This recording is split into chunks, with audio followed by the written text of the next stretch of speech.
We'll start all over again. This is the Wabash Carnegie Public Library Oral History Program, interviewing Charles F. Brush III, New York City, Tuesday, April 1st, 1980. Mr. Brush, we're going to start all over again, and I apologize for the tape, but we'll start the story and giving me the background and so forth. Right. I was born on April 3rd, 1923 in Cleveland, Ohio. I'll go right back to my grandfather's generation. He was born in Euclid, Ohio, Charles F. Brush. He married a lady by the name of Morris who came from Indiana. She died when my father was 12, and we have lost track of her, or of her family. My father had two sisters, Edna Brush Perkins and Helena Brush. Helena Brush never married. Edna Brush Perkins married Roger Griswold Perkins and had 4 sons, 2 of whom have survived to adulthood, one of whom has married Charles Brush Perkins and has 4 daughters. I was one of the younger of 2 children. My elder sister and my father died in 1927 when I was 4, within a week of each other, and my mother really couldn't take any more of Cleveland at that point, and we left for New York, and I grew up in New York. My mother subsequently remarried, and I have a half-sister, Sylvia Dick Karras, K-A-R-A-S. I have 3 children, a grown daughter, Barbara Brush Wright, who has a daughter, my grandchild, Christina Wright. Yesterday was Christina's 6th birthday. I have 2 other children, Karen Alexandra Brush, who is 19 and a junior at Yale, a geology major, and a son, Charles F. Brush, who is a junior at Pomfret School. Technically on our birth certificates, my father was junior, I'm 3rd, my son is 4th, but we don't use those designations. I'm separated from my son, really, in that I prefer to be called Charlie rather than Charles, and he prefers Charles rather than Charlie, which works out very well. Yes, thank you. I feel that there's been so much written about your grandfather and the inventions and many things of that nature. Possibly you would want to give us some of the details that have never been written, possibly the little hurts and jealousies are relative to the Edison incandescent lamp, and where Edison got all the publicity, and the Brush is basically doing as much for the progress of electricity and so forth, never really got the publicity. All right. Yes, I'll comment on that, and I'd also like to comment that if you would like, I will send my copy of this tape to my first cousin, Charles Brush Perkins, who is 17 years my senior, and knew my grandfather. He was 20 when he died. I was only 4 when we moved away from Cleveland, and he has all sorts of stories which I can't remember, such as being forced on Sunday afternoons to go down in the basement and jump up and down on the pedals of the pipe organ. My grandfather was a great organist. He had a really quite tremendous pipe organ in his house. He was a very modest man. Last night I was asked 2 or 3 times, did he come to Wabash for the lighting of the lights? And I don't think anyone can answer that. I think it would seem to me likely that he would, since this was their first really commercial application. But he did not like in interviews. There are comments in the papers I've read about his shunning of publicity. And for this reason, it seems to me quite likely that if he did indeed come to Wabash, he would not have made any effort to contact the papers, and in fact might have actually not wanted to. He and Edison were involved in a court battle for 6 or 7 years. In 1881, 1 year after the lights were lit in Wabash, he filed patents on the lead-acid storage battery, which was a method of putting the oxide material in a grid. And these are the basic patents that would obtain in any automobile-type battery today. Everyone's automobile is based on brush patents. Of course, these patents expired a long time ago. Edison claimed that he had the same invention, and they were in court over these patents for 6 years. But my grandfather did prevail. Around 1890, I don't know the exact dates, but this could be ascertained from the General Electric Company. Brush Electric, the Cleveland Telegraph Company, very rapidly became Brush Electric. I guess my grandfather took it over. And about 10 years later, it merged with Thomas Houston Electric and Edison Electric to become the General Electric Company. I think the reason that the arc light and the contributions of my grandfather aren't better known are that, one, he shunned publicity. Two, I think there may have been some feeling between the grandfather and Edison, who rather liked publicity.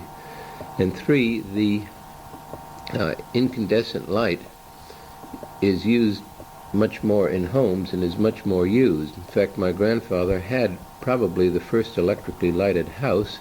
It was featured in Scientific American in 1890. He built a large 2 or 3 story windmill behind his house on Euclid Avenue, put about 450 of his lead-acid storage batteries in the base of the windmill, and then had over 400 incandescent lights and 4 arc lights in his house, which were all controlled by switches. And this was really, for Cleveland and perhaps for the world, it was sort of the miracle of its day. As I say, it rated a full feature article in Scientific America at that time. I'd also like to say that I think the lighting of Wabash has significance beyond just being the first electrically lighted city in the world, because it was the beginnings of power transmission. And of course, power is transmitted for a lot of reasons other than just light. But this is the first time that you had commercial electric power transmission. One of the improvements that my grandfather made was that he designed a dynamo and a system whereby if a light failed, the current could be shunted past it so that you could operate many lights off a dynamo. Previous to that, you had either one dynamo, one light, or you had to wind your dynamos in a special way, and you had 2 wires going out to each of all your lights. With his system, you could do it all really with 1 wire and a return wire, and this was in fact the beginning of electric power transmission. Let's check. I think the next question that I should direct to you is, how about your father? Not much has been written about your father, and what was his education and what did he do? My father went to university school in Cleveland and then to Harvard. He graduated in Harvard. He was the Harvard class of 1917. He then served in World War II, I believe in the chemical engineering branch as a first lieutenant. On leaving the World War I? World War I as a second lieutenant. After which he went to MIT, and I believe did 2 years of graduate work at MIT in electrical engineering. While he was at MIT, he became interested in electric eels. He read some papers by a man by the name of Edward Russell, who had written some semi-humorous papers on electric eels. But he saw possibilities in this, traveled to England, met Russell, brought him back, and together they started the piezoelectric industry in the United States. Piezoelectrics are basically when you apply pressure to a crystalline substance, you get an electric current out of it. And he was very active in developing a method of growing Rochelle salt crystals. This industry became quite large. It really boomed in the 1930s at the time the phonograph record came out, because to make phonograph records popular, you had to have some type of pickup to play them, and these were crystal pickups. And in the 30s and early 40s, before World War II, virtually all the inexpensive phonograph pickups had brush crystals in them. He also was instrumental in developing a commercial process for the refining of beryllium. Beryllium is a substance that was used in the Mercury, in the heat shield of the Mercury space capsule. The re-entry of space capsules, they can deal with the problem of heat in either two ways: a material, a heat sink type that absorbs the heat and then radiates it out later, or an ablative technique whereby the material is actually burned away. They have gone to the ablative technique because it's lighter, but the early capsules, space capsules, did have large 6-foot heat shields that were made by a company that bears my father's name. As I mentioned earlier, my father died when he was 32 in 1927, so he never lived to see the fruition of many of the developments he worked on. But he was a founder of what was the Brush Beryllium Company, and 4 or 5 years ago, with our acquisition of the S.K. Wellman Company, became Brush Wellman Company, and we are listed on the New York Stock Exchange. And he was also his work and the founder of a company that was known as Brush Development Company, that was merged into Cleveland Graphite Bronze, and is now, which then subsequently was merged again into Gould Corporation, and is now a division of Gould. So I think my father made very notable contributions. He died very young, which was very unfortunate. What brought about the death? Was there my sister had I'm not a medical man, but as I understand it, my sister had a blood infection that was caused by the pneumonia germ, whatever that, and he gave her a blood transfusion.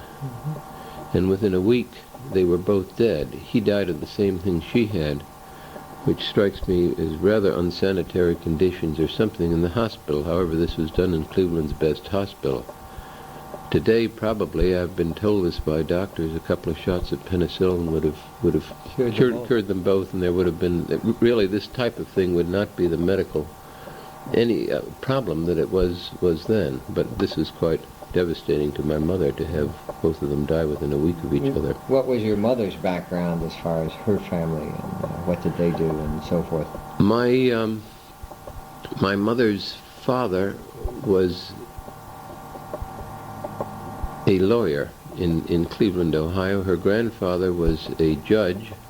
I believe he was, the story that comes down through the family, it may be apocryphal, is that he refused to run. He would never get politically excited. He said, if the people want me, they'll vote for me. If they don't, they won't. And sat home and never even just waited till the next morning to find out if he was elected, and that he was always reelected, which I think is a rather nice story. His brother, again, this is a family story, and I can't vouch for its authenticity.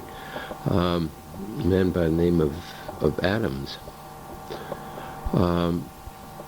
would be his brother-in-law, my grandmother's brother. Started the whole idea of the community chest, the community service, getting all the charities together to donate in one cause. If you're getting down to my family background, my mother was a feminist, quite active in women's rights organizations. She was a very close friend of Margaret Sanger's. In fact, she was going to go to jail and protest in the whole birth control situation when my father died, and she backed off. But she got fascinated in the whole problem during the war when she did social work. And I think there was some poor girl that committed suicide because she got pregnant, and she just saw these unwanted pregnancies. And this involvement of her had quite a bit of influence on my life personally. When I was 14, I accompanied my mother and Margaret Sanger on a speaking trip around the world. Margaret broke her arm crossing the Pacific in a storm at sea, and returned from Japan, but my mother continued, and for a boy 14, that was a trip I'll never forget. I'll be darned. At 14, you were traveling around the world. Yeah? 14, I was traveling around the world, and actually, Mother was speaking in Calcutta for a couple of weeks, or busy in Calcutta, and sex and birth control and things like that were not nearly as openly discussed in those days as they are now. And what do you do with a 14-year-old boy when you're when you have to go out and give these lectures and meet these people? So I went up to Sikkim, which was then a small semi-independent country located between Nepal and Bhutan and the Himalayas, and she got me a bunch of coolies, none of whom spoke English. Sikkim they were dak bungalows, and that was on the trade route to Tibet.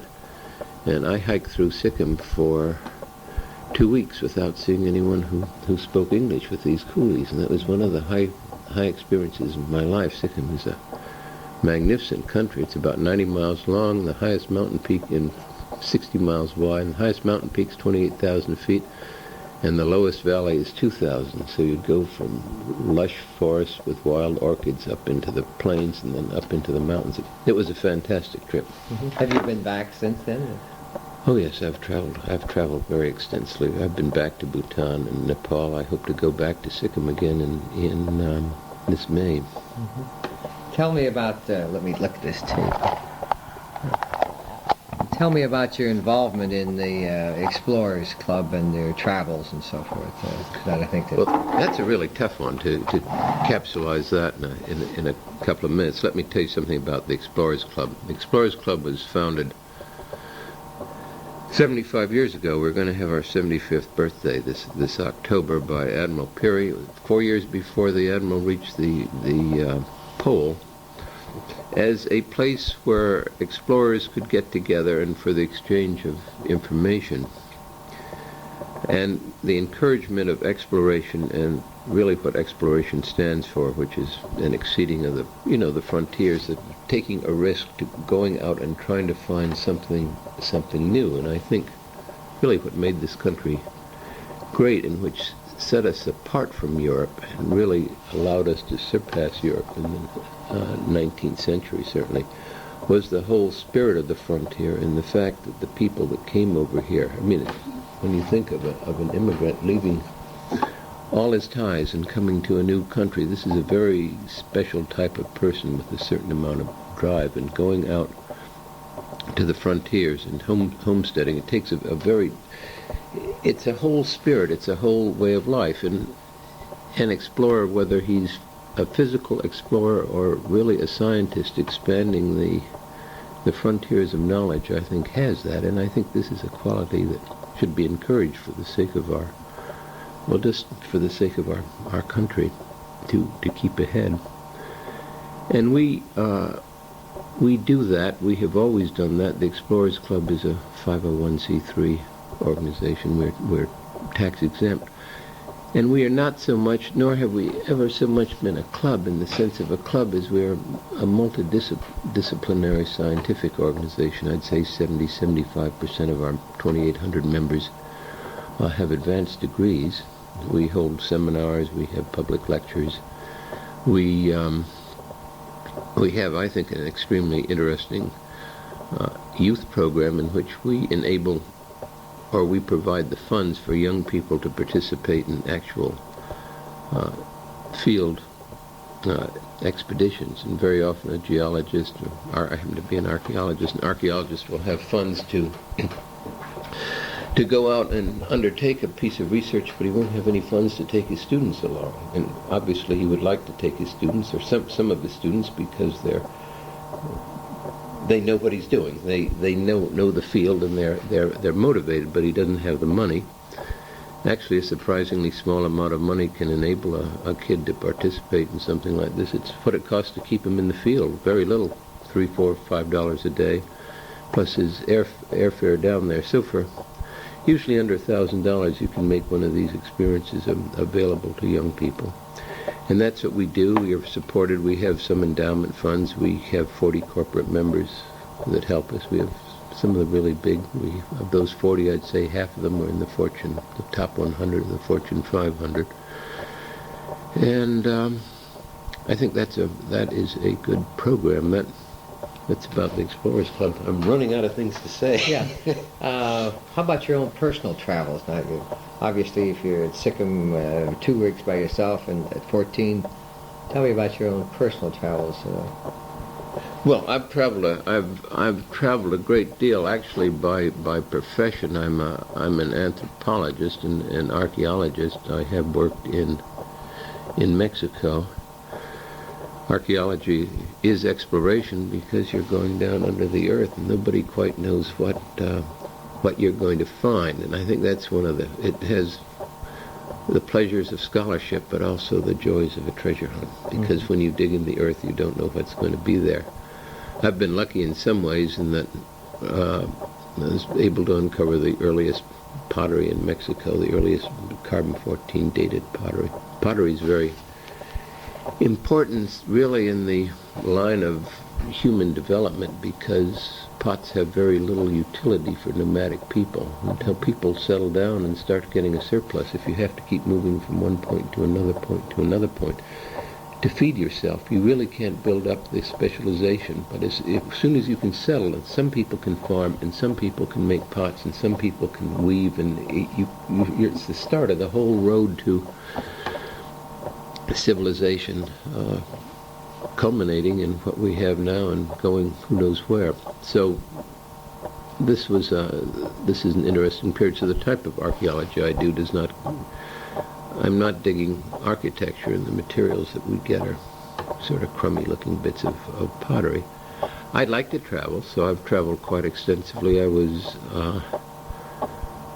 for about 10 years I was connected with the International Planned Parenthood movement, and I was chairman of their Budget and Finance Committee for the Western Hemisphere. We had 28 Latin American countries, and this committee split up the funds that were available. We had about $15 million, and that was a very interesting project to see how much would go to this country and how much to that. I was also on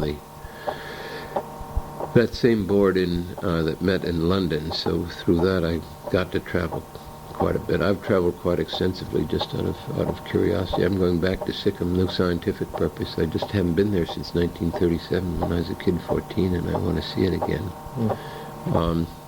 I've driven extensively through Africa. I've crossed Africa twice by motor car in the 50s. And I guess that's about it, personally. I haven't invented anything. Yeah. I think we're due to the constraints of time. I first of all will thank you for bringing you and the family out to the light celebration, and I would ask you what your impressions of Wabash are, and our little ceremony yesterday. I would like to say that I am really pleased. I am just tickled by this. I think this is the nicest town and the nicest celebration, and I just cannot express how really happy I am to have come out here. I think you're all wonderful people, and well, I just can't express it. For me, it was very moving because I think my grandfather probably has not received the recognition. I feel he has not received the recognition he should.